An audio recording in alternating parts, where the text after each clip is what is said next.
Hello everyone, welcome back to my channel. I know it's been a minute, but I have some content for you guys. I just want to talk about my flying benefits, these flying benefits. I get the most questions about our flying benefits from people that want to be flight attendants, from people that just want to be nosy, from people that want buddy passes.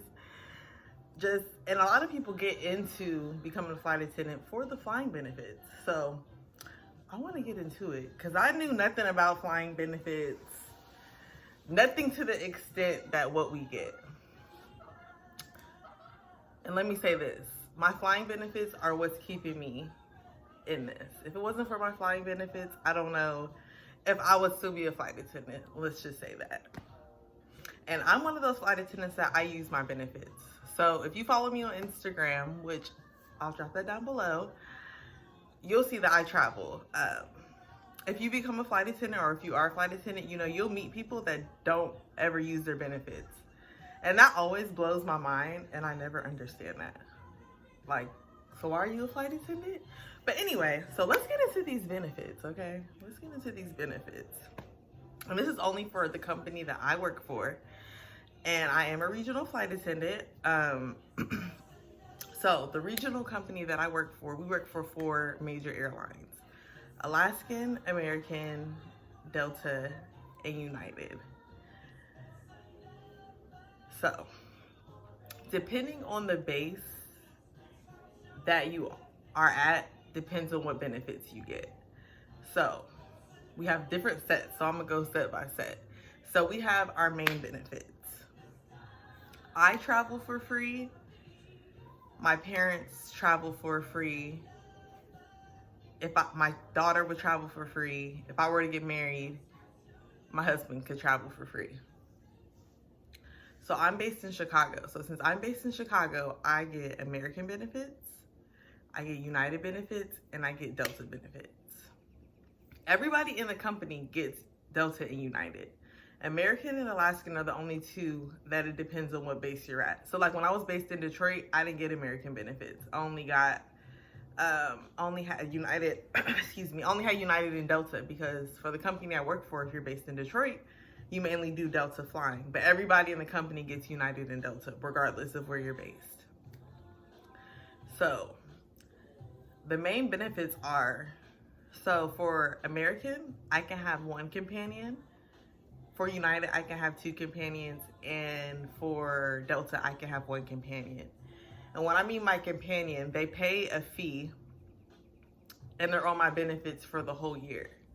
And they fly at a discounted rate. So, for instance, in the United States, the flight might run $35 to $40 a flight.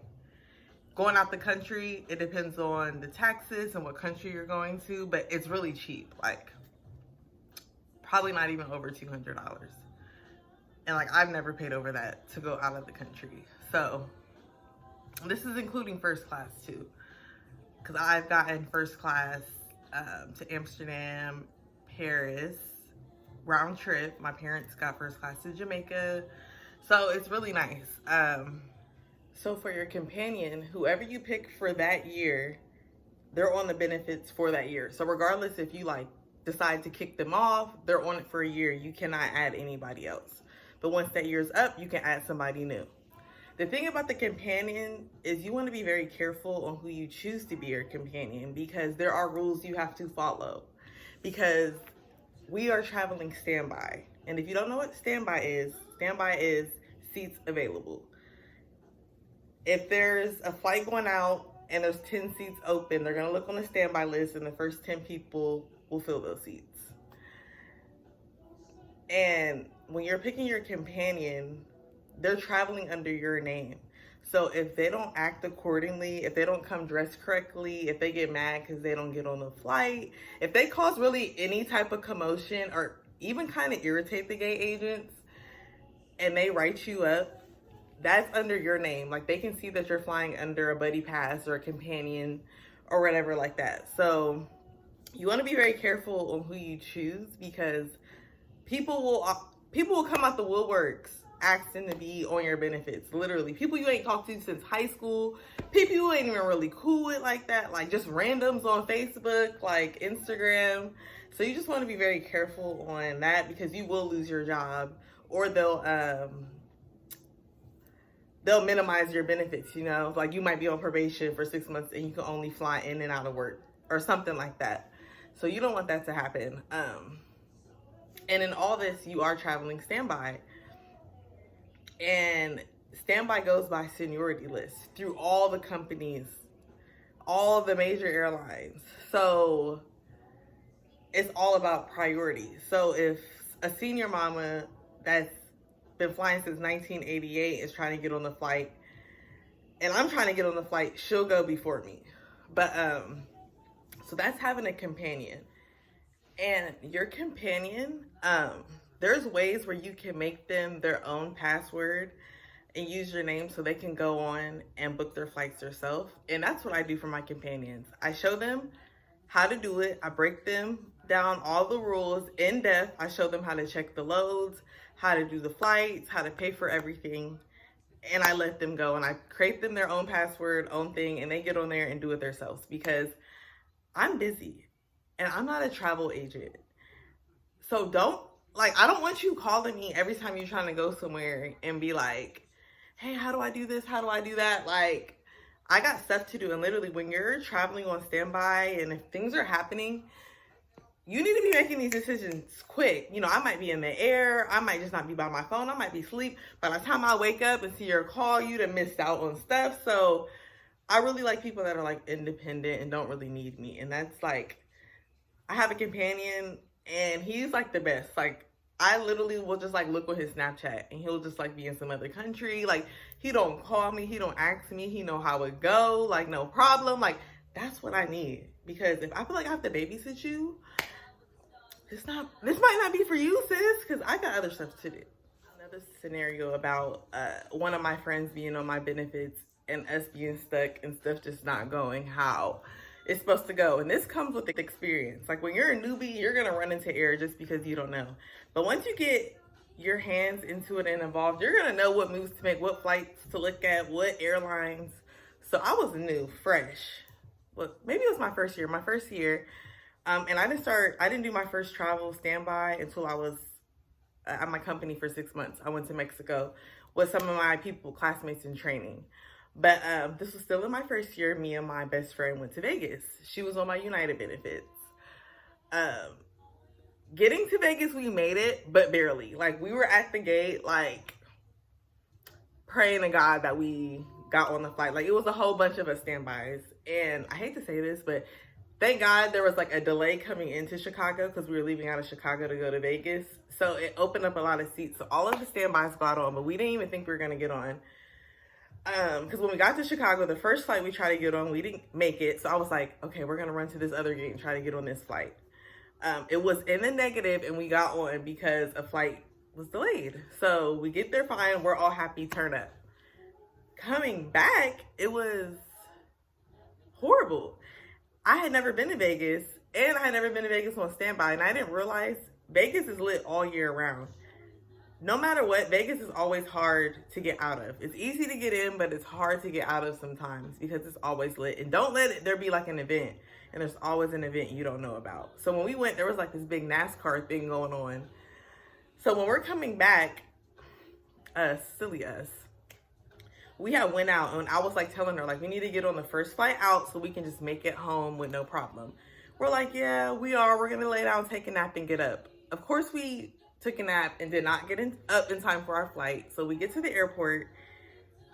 My friend's on my United benefit. She can only fly United. Me, I can fly any airline.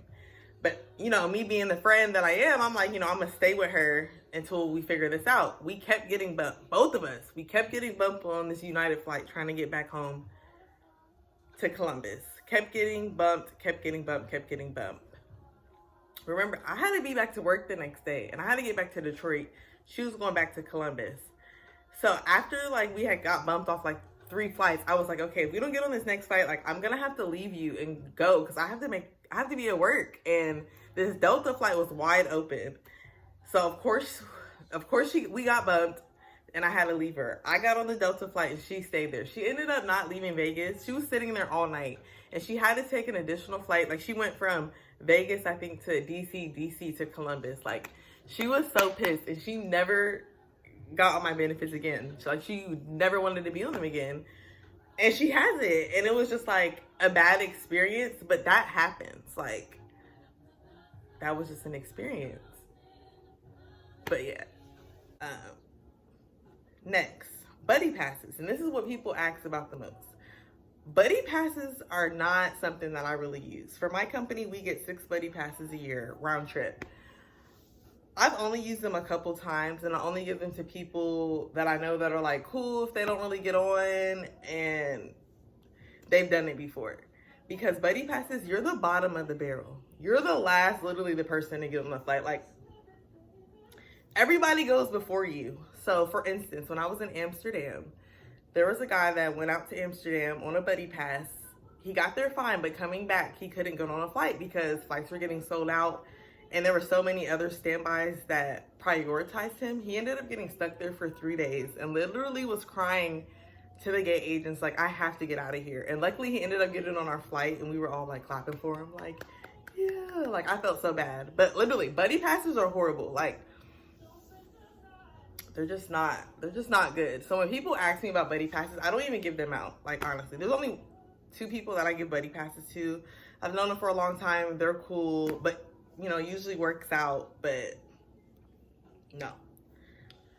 Like, I would only give somebody a buddy pass if the flight is wide open, coming both ways. I mean, like over 50 seats open, nobody on standby. I mean, it has to be like super legit for me to give out a buddy pass because you will be stuck and you probably will be mad, especially if you don't have the money to just be like, forget it, I'm just about to buy a ticket and get out of here. You'll be sitting there waiting. Salty. So that's what I say about the buddy passes. So then we also have something called, what is it called? I don't know, I can't think of it right now. But it's something else that I can fly on other airlines all around the world. So I can pretty much fly on any airline in the world. Emirates, if I'm out the country, Spirit, Frontier, I mean like any airline. So that's another benefit that you get, your parents get, your kids get, and if you're married. So there's a lot of benefits in the perks. But in all this, you have to remember that you're flying standby. So you have to be very patient. The people that are on my benefits and the people that I choose to travel with on standby are very cool. They understand the rules and they understand if we don't get on. For the most part, standby works out great because we're able to see how many seats are available, where we stand at on the standby list with like other airline and crew.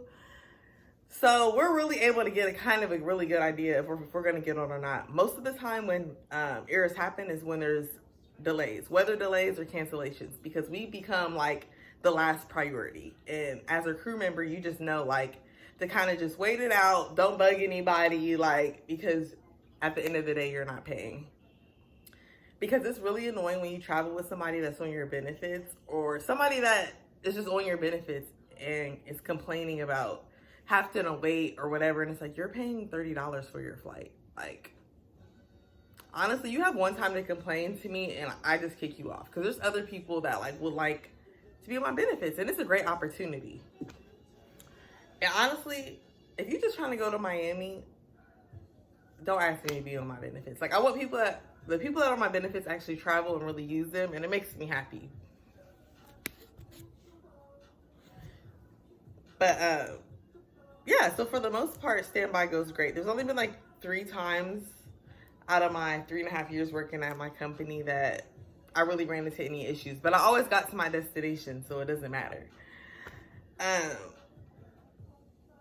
But the benefits are legit. Like, there's nothing better than just logging on and just being like, where do I want to go today? And just go to the airport. With me being on maternity leave, I've still been traveling, but I've been obviously paying for my flights. And it's a big, big difference, you guys. Like, it really made me appreciate my my benefits in my flying life, because baby, them tickets, I be like, whew. And then I'm so used to, I've gotten so privileged and used to like going through KCM and like being able to carry what I want through, and like I just be feeling like, oh my God. Like when I see crews go by and I'm like, I'm standing in this line. But the benefits are a great thing. And it makes it worth the job, honestly. And that's why I'm going to stick it out and figure something out with my schedule once I go back to work. Because if you guys don't know, I am still on maternity leave. I have my baby July 4th. I go back to work, I think either August or September. I can't remember. But yes, I'll be going back to work.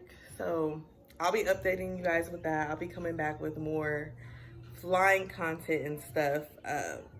Flying with the baby, that'll be interesting.